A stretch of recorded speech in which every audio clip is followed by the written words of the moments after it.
Stuff like that. You ready? All right, let's go start over. Are you ready?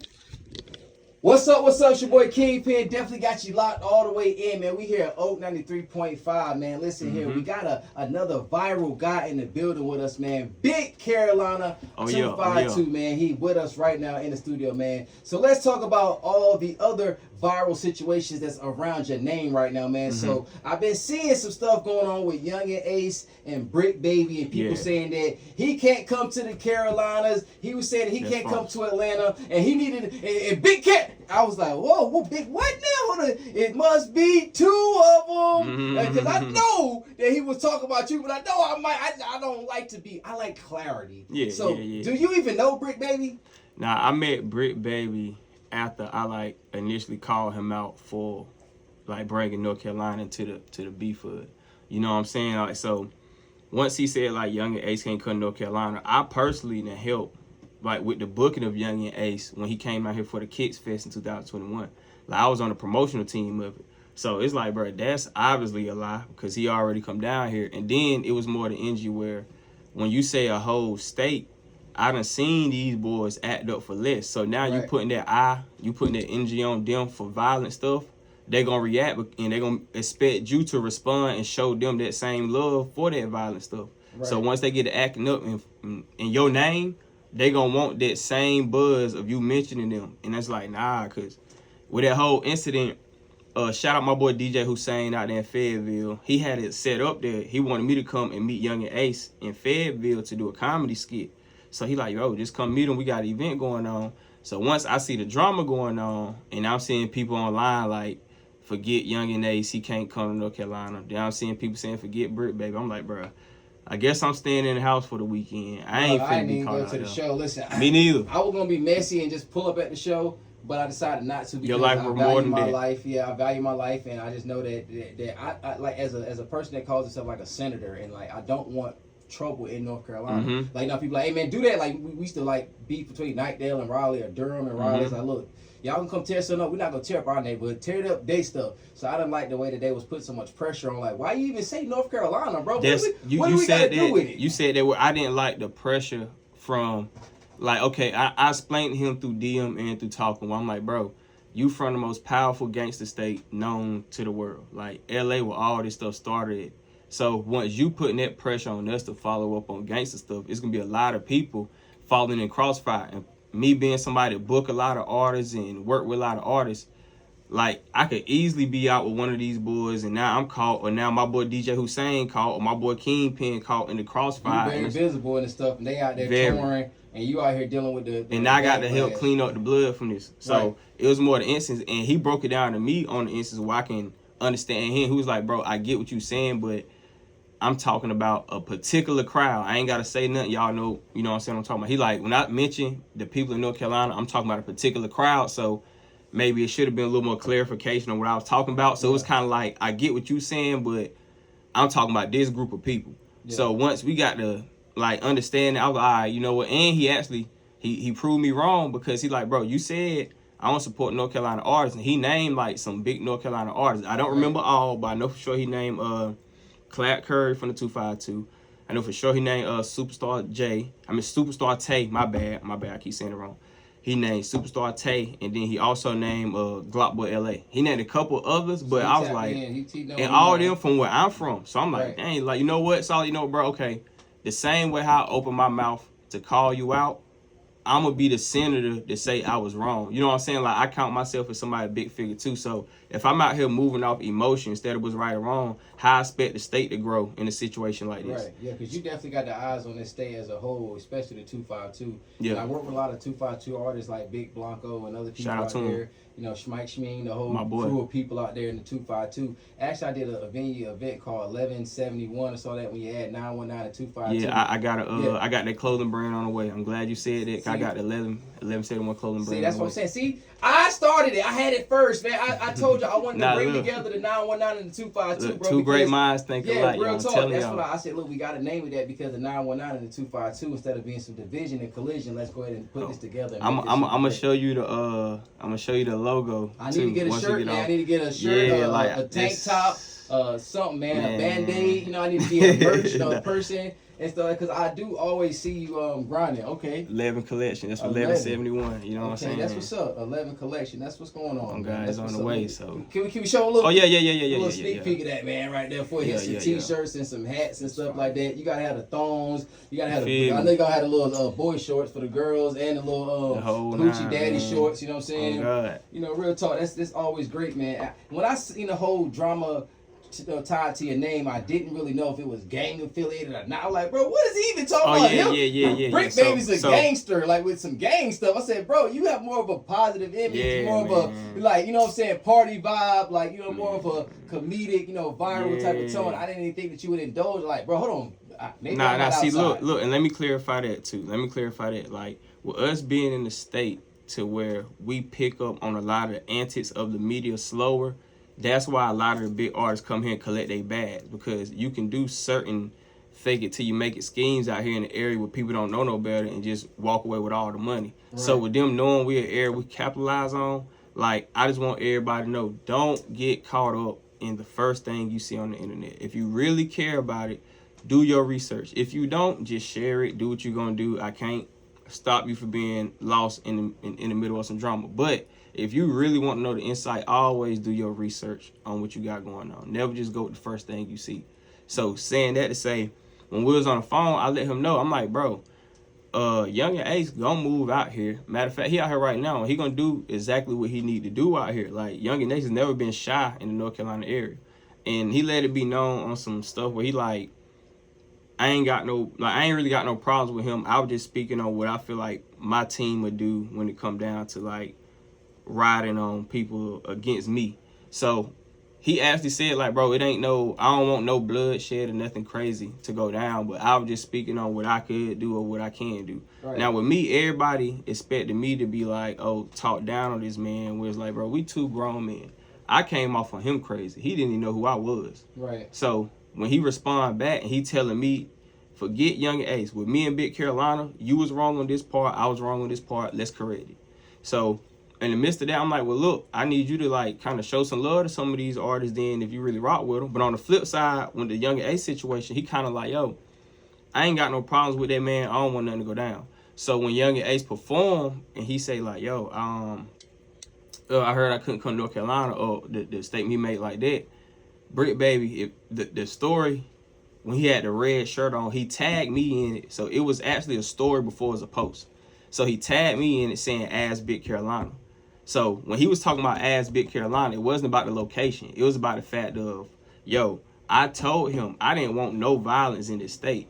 Everybody took the first half of what he's saying, like, I got people with the S hats. I don't know what that means. But I got that's like in California, like where like rolling 60s and stuff like that, like, you know, listen, it's weird in LA. It's like the hats mean like you wear a P hat, it means you this. If you wear the third, New York hats, anything like that. I learned that. I'm gonna get into something about that too. So I didn't know what that hat means. So when he's saying all of that, he like, yo, I had people that knew about your location or whatever. Did you see any of those little the Marlins hat? You know, as a guy that used to wear a lot of hats, you know, you see the Marlins with the S on it with the like the turquoise color hat. Yeah, I seen the hat, but I didn't know the meaning. About like, did you see people with those hats around when you was around in the show, or did it stick out? I didn't go to the show. I mean, like, you know, I'm just saying, like, you know, whatever. Did you see any? Like, he was saying it like that, like, yo, they gonna be there, like. No, what I'm trying to get you to say is I was never there. Right. I was never in no room with BRICC Baby, Yungeen Ace, none of that. Once I heard on the Friday night the drama going back and forth, I stayed in the house. Right. So Friday night when I'm getting the tag where he like, yo, I had people here and there, ask Big Carolina, I ain't want no drama. Like, I ain't want no bloodshed and nothing like that. So referring to the conversation that y'all was exactly. Okay. So everybody took it like I'm his. Like, he was saying he had me waiting. And what I want people to understand is, if this man is a big gangster, a big crip, right, from the toughest area in the world, why would he call a TikToker to slide for him? Right, that's what I said, bro. Like, real talk. Hold on. Let me say that again. Let's just let the dead silence eat him up for a second.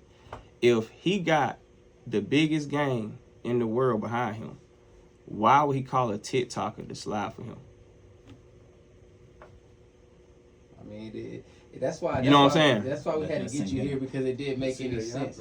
Yeah, I just wanted to see. And look, one, not to cut you off, but two, I brought my boy here about Wale the intern. He worked for DJ Academics. He was one of the few people that wanted to hear my side of the story, and he one of the reasons why it started going more viral on the YouTube platform for him backing me up and giving me the headspace to speak the truth versus what the internet think. You know what I'm saying? So Right. shout out my boy Wale intern. You know what I'm saying? Yeah, South man, Carolina in the building. Big shout out to DJ Academics too, man, because he, and same thing with Tim Boss. Like, all when you're in the show business and you do a lot of events and stuff like that, you always are seeing like people come up in the entertainment and come down, and stuff like that. Some people say relevant forever, but DJ Academics has found his way into just staying relevant for so many years. And I did a show with Future and Tim Boss, and Future was giving away like the $100 stacks of ones and stuff. And he was just handing to people like the whole stacks, and I was like filming. I was right there like filming it all. You know what I mean? And the next thing I know, Tim Boss took the footage from me, and then Academics took the footage from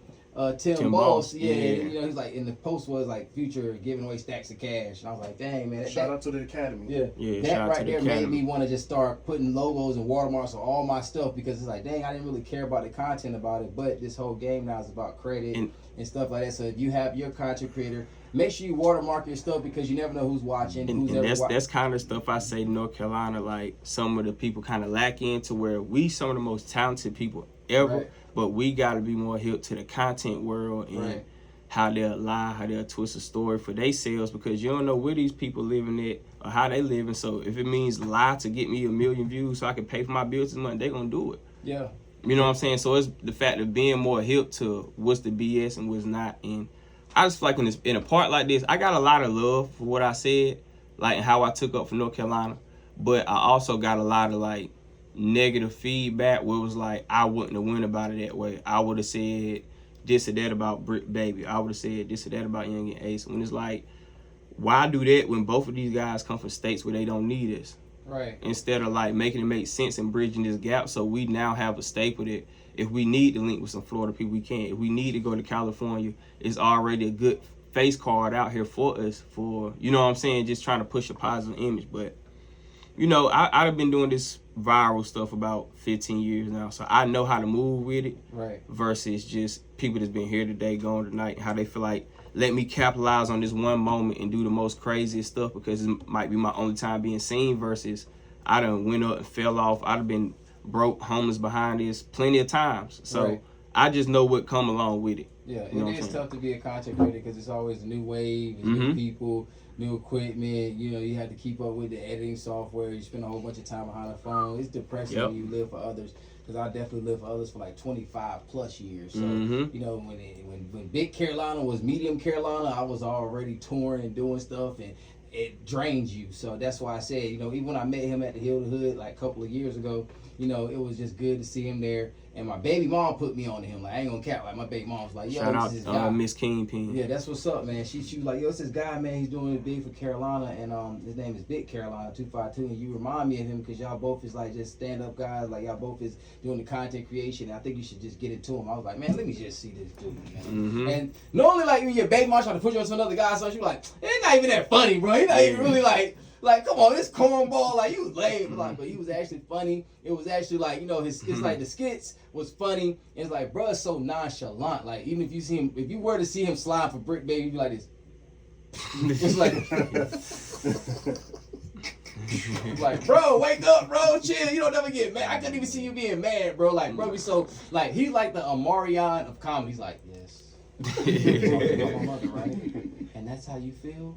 Really? Like, I couldn't even see you being upset, bro, because you have like a zen-like, spirit to you. Yeah. And people who funny, they is dangerous. Because I like to laugh too, but I got a attempted murder charge on my record. I got a assault with deadly weapon. I got all kinds of stuff. Man, So you play with me, you might not play around no more. You might be looking up and then be like, whoa. You know what I'm saying? If you be thinking like, dang, that guy was joking with you. Now the joke's on you. You know what I'm saying? So I try to keep it funny. Nah, see, with me, it's not even the fact of that. It's like, bro, I grew up like in a foster home. So really, I had all the hard years as a kid growing up now, to where the average person don't respect death. They never seen it. They never smelt it. They never know. They don't know. So they play around with their life. I don't do that. Like, I've been had a serious lifestyle where it's like, bro, you want to joke at all? Are you gonna wake up and you got to move and you on the other side of North Carolina? That's why I'm Big Carolina, because I done moved around. So it's like, okay, or you gonna have to wake up and somebody like, yo, we don't want you here no more. So now you going here. You going to a group home, or we want to touch you because you inside our house, or we want to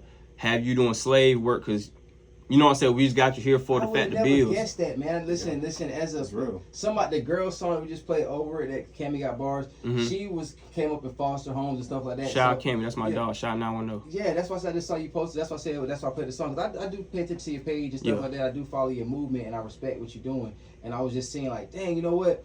Me and my baby mom, because I don't have a lot of friends, so I converse with her a lot. So I was just talking about someone that she knows, and it's like when someone doesn't have the love from their mother, it's like, you know how your dad's like, man, everyone there probably had an absent dad, whether, you know what I'm saying, he wasn't around, or whether he was there but not there. But it's like your mom, it's like when your mom don't want you, it's like that's a tough burden to carry. And I don't want to get too deep with that. Nah, you speaking it real. That's just something real, like that messes up your psyche as a person. And I haven't went through that. You know, my mom, she was there, but she wasn't there because she was always working. She was always trying to provide, her single mom type of vibe. But when you don't have your mom, it's like those are, because I have my dad, so I was like, dang, yo, like my dad didn't want me. It's like, that's bro, your dad didn't want you. It's like, we grouping the body. But like when your grandma gotta raise you because your mama didn't want you, that's rough. But then there's another level of that. When a stranger doing it for whatever reason they want to, whatever reason they mindset. It might be the fact of this year I got a picture with a whole group of black kids to put on my poster so it looked like I care about black folks for these political reasons. Like, I'm just speaking, but for any, you know what I'm saying, all of this go down. So when you done went through these situations, it's like I really don't have the energy to be negative. I done fought for so long. You know what I'm saying? It's like real talk, I ain't got it in me. And then I know like most of the people that I talk